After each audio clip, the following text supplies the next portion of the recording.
a 250-year-old bowl. As the bowl will be filled with water, not a drop will flow out.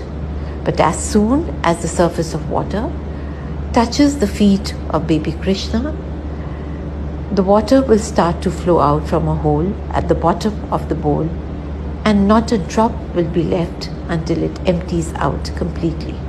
இந்த greedy கப்பை நீங்கள் cut பண்ணி பார்த்தீங்கன்னா அதுக்குள்ளே இந்த மாதிரி ஒரு டிசைன் கொடுத்துருப்பாங்க. அதாவது அதில் ஹோல்ஸ் இருக்குது, ஆனால் அந்த ஹோல்ஸை கொஞ்சம் ஹைட் ஏற்றி கொடுத்துருக்காங்க.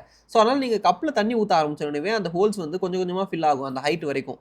அண்ட் ஒரு பாயிண்டில் நீங்கள் அந்த ஹோல்ஸோடைய அந்த எலிவேஷன் இருக்குல்ல, அதுக்கு வரைக்கும் நீங்கள் தண்ணியை ஊற்றிட்டிங்கன்னா உடனே அதில் ஊற்றுற லிக்விடில் வந்து லீக் ஆக ஆரம்பிச்சிடும். ஸோ நீங்கள் இந்த கப்பை ஓவர் ஃபில் பண்ண ட்ரை பண்ணிங்கன்னா தான் உங்கள் மேலே கொட்டும். மற்றபடி நீங்கள் அது நார்மல் கப் மாதிரி யூஸ் பண்ணலாம். ஸோ அதனாலேயே இதுக்கு வந்து கிரீடி கப்புன்னு பேர் வச்சிருக்காங்க.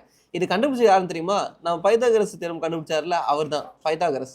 ஸோ இது போல ரொம்ப இன்ட்ரெஸ்டிங்கான திங்ஸ் தெரிஞ்சுக்க நம்ம BLA சேனலை மறக்காமல் ஃபாலோ பண்ணுங்கள். தேங்க்யூ.